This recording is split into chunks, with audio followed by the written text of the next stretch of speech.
इधर एक राजा राजा वही होता है भक्तों जिसकी प्रजा सुखी होती है। बताया है कि हाथी जो दंत बिन और ज्ञान जैसे संत बिन और कामिनियों कंठ बिन लागत ये बिऊनी है।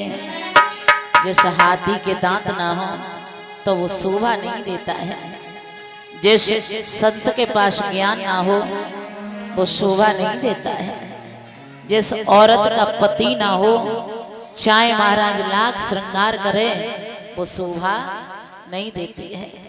कि मंदिर एक दीप बिन और बाग एक कूप बिन और प्रजा जैसे भूप बिन होए द्वार छूनी है। चाहे कितना भी सुंदर मंदिर बना है, अगर वह मंदिर में दीपक नहीं जलता है तो वो मंदिर मंदिर नहीं शमशान सा लगता है। चाहे कितना भी सुंदर बाग है, अगर वह बाग में एक कुआं नहीं है पानी देने को तो बाग शोभा नहीं देता है। कि माया एक पुत्र बिन और काया एक वस्त्र बिन और सूरमायो शस्त्र बिन लागत बिऊनी है। चाहे कितना भी सुंदर शरीर क्यों नहीं है, अगर यह शरीर पर अच्छे से वस्त्र नहीं है तो ये शरीर शोभा नहीं देता है। चाहे कितने भी धन दौलत क्यों नहीं है, अगर एक बेटा नहीं है महाराज तो सब कुछ सूना होता है। महाराज उत्तानपाद बड़े ही अच्छे राजा थे। उत्तानपाद की प्रथम प्रिया सतियों में लेखी जाती है, वो परम विनीता नीतिवती रानी सुनीति कहलाती है। पटराने का पद पाकर भी पति पर बलिहारी जाती है, वो फूलों की सैया वाली सेवा में ध्यान लगाती है। रानी का नाम सुनीति है भक्तों, बड़े ही अच्छे विचारों की है। अपने पति की अपने हाथों से सेवा करना, बड़े प्रेम से घर में रहना वह मैया का धर्म था भक्तों। एक ही कमी थी कि सुनीति की कोख से कोई संतान पैदा नहीं हुई थी। इधर बातें ना करें, इस साइड में थोड़ा शांति बनाए रखें, बातें नहीं। सुनीति की कोख से कोई संतान पैदा नहीं हुई थी। एक दिन की बात, सुनीति महलों में एकांत में कोने में बैठ करके फपक फपक के रो रही थी। महाराज उत्तानपाद पूछने लगे, रानी क्यों रो रही हो? बददुखिया ने पैर पकड़ लिए, महाराज मेरे घर में काऊ चीज की कमी नहीं है, न राज्य कम है,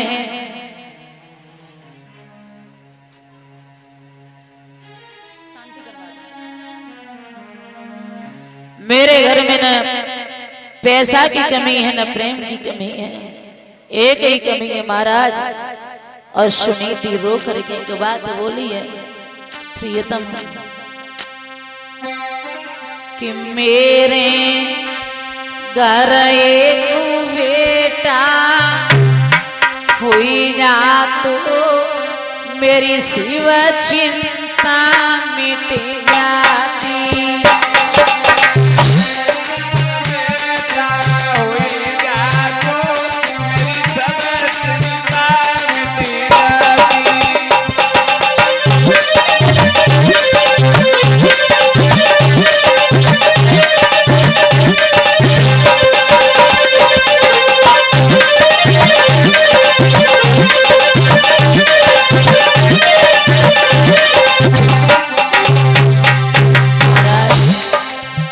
बेटा हो जाए, मोए काऊ बात की चिंता नहीं है, एक पुत्र हो जाए ना, ये दुनिया तुमको निर्बल कह करके बुलाएगी।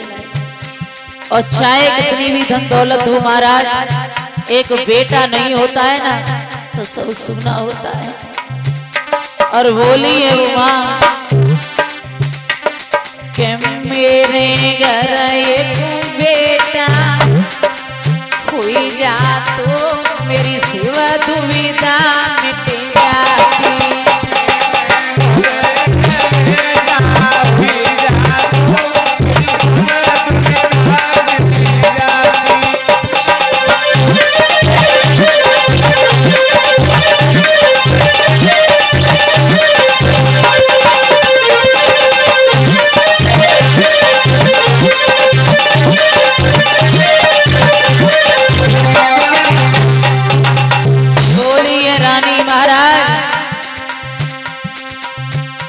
अपने लला को गोद खिलाती,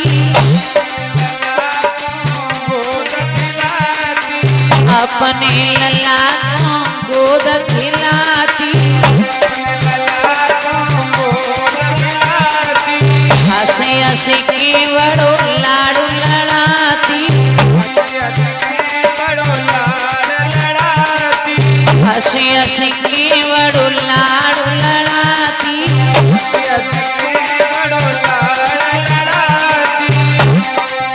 मेरे अंगना बीच खेले ले तो मेरी सिव चिंता मिट जाती।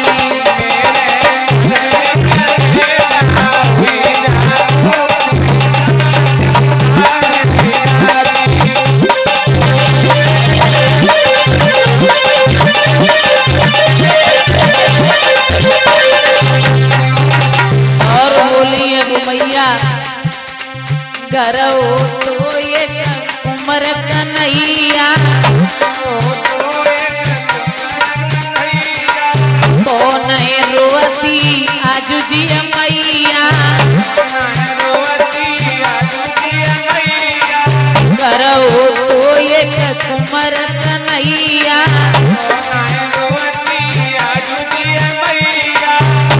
मेरे गला लाल बटे जा तो मेरी सिवा दुविधा मिट जाती।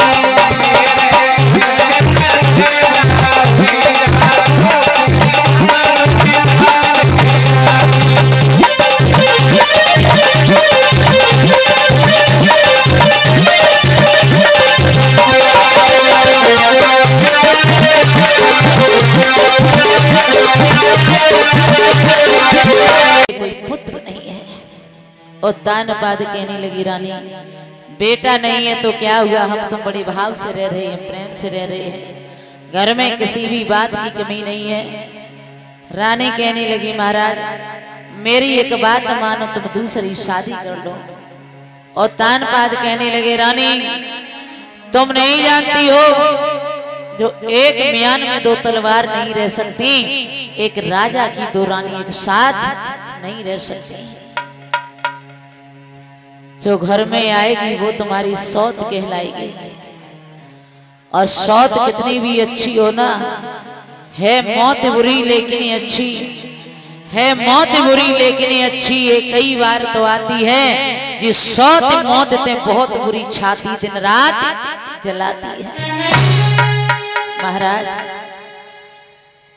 मैं उसे अपनी बहन समझूंगी, लेकिन तुम शादी कर लो। और दानपाद शादी करने के लिए राजी हुए। दूसरी रानी आई है, नाम है महाराज सुरची। दरवाजे पर डोली खड़ी है, रानी उतरने को उद्यत हुई। दासी ने कहा रानी अभी रुक जाइए, तुम्हारी बड़ी बहन तुम्हारे लिए आरती लेने गई है। पूछने लगी बड़ी बहन मतलब? जवाब दिया तुम्हारे राजा की बड़ी रानी यानी तुम्हारी सौत। सौत का नाम सुना, पैर ऊपर का ऊपर रख लिया। ए महाराज क्या सुन रही हो, तुम्हारे घर में पहले से रानी है? दौड़ करके आए दानपाद। हाँ उसी ने शादी करवाई थी। जवाब दिया सुनो महाराज, अगर दूसरी रानी है कि जा टोली ते तब उतरू, जा टोली ते तब उतरू, और सैया अलग मेला बनवाए।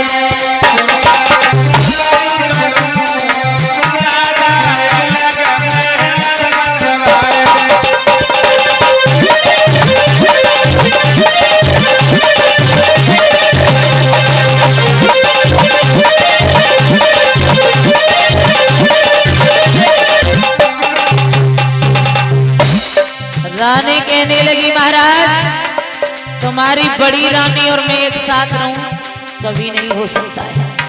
और बोली सैया तुमको कैसी सूझी, कहतिया रे में रनिया दूजी,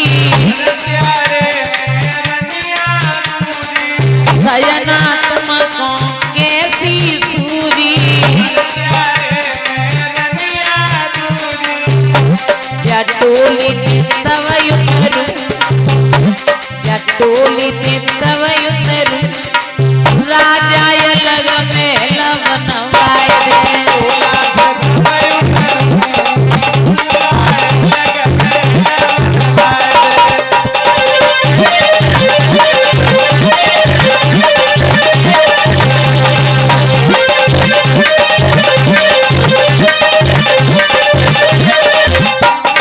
और बोलिए महाराज सैया मानो की हमारी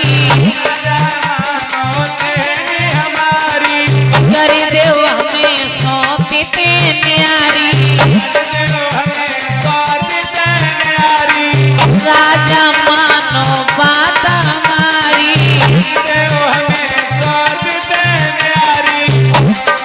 टोली पे तब उतरू या तेहरी पे तब उतरू अरे राजा ये लग में लवनवाए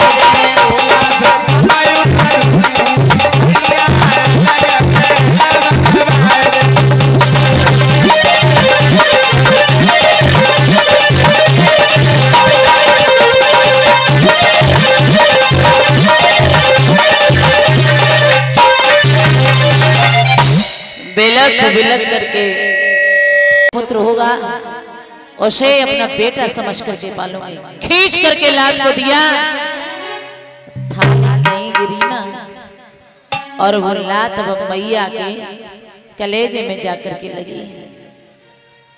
मैया एक बात बोली है रानी मेरी एक बात और जवाब दियो है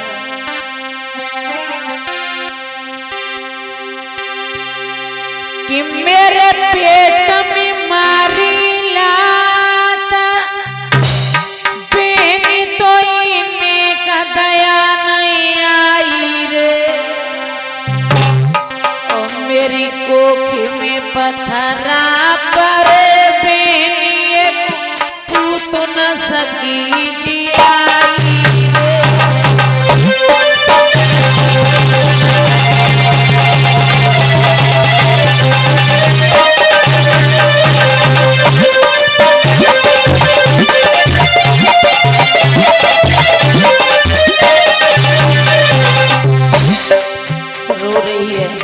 जवाब दिया रानी मैंने शादी तेरी करवाई थी मेरी कोख से एक बेटा पैदा नहीं हुआ है और बोली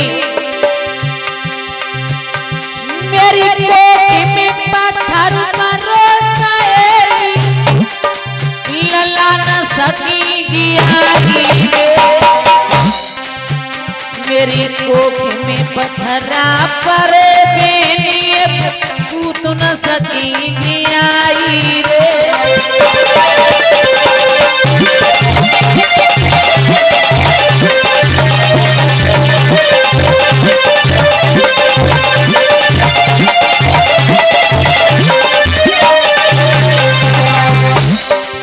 रानी मैं तेरी सेवा करूंगी तो ये शौत नहीं मानूंगी और एक बात बोली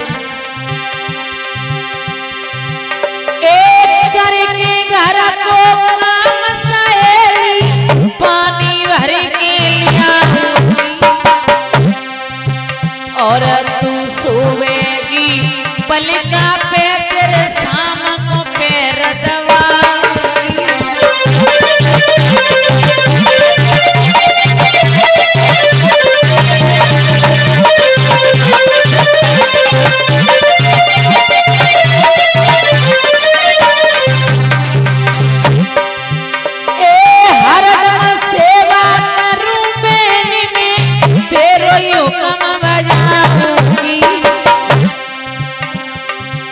और जो डोली तेरी पाप सजावे बिलख बिलख मर जाऊंगी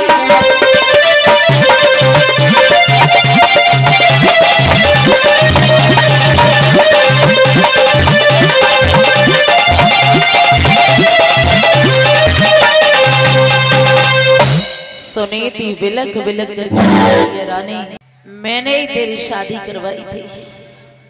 सुरसी कहने लगी सुनो तू मेरे बेटा को दूध पिलाएगी या दूध की जगह विष दे करके मार डालेगी।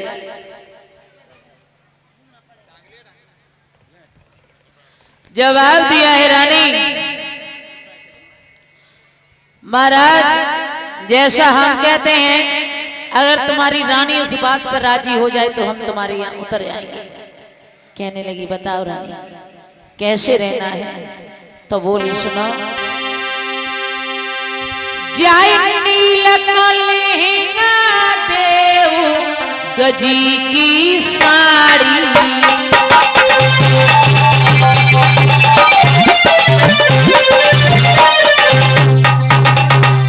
सुरसी कहने लगी उत्तान पात से, महाराज बड़ी रानी को कैसे रखना है? सुनो, जय नील को लहंगा देव गजी की साड़ी,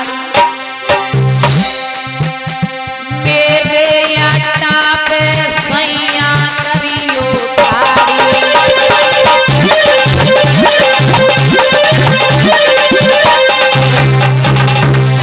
जवाब दिया, नील का लहंगा होना चाहिए, गजी की साड़ी होती, मेरी छत पर खड़ी होनी चाहिए।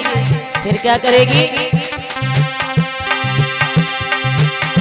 महाराज रात दिन जिया कान बिना जी, एक शेर जो मिले जय, एक शेर जो मिले पेट भरी उनको खावेगी, एक शेर जो मिले।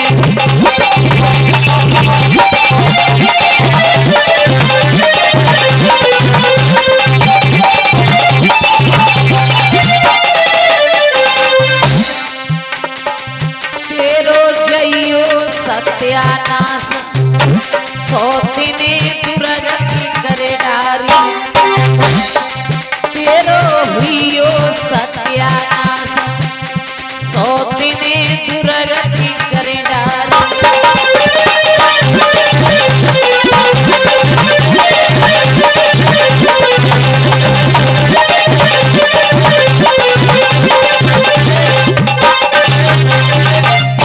जवाब दिया है सुरची ने, महाराज तुम्हारी बड़ी रानी को मेरी छत पर खड़े होकर के काग बिड़ारने पड़ेंगे, एक से जो दिए जाएंगे वो भी नमक के साथ में। राजी है तो पूछ लो, उतर के आऊं?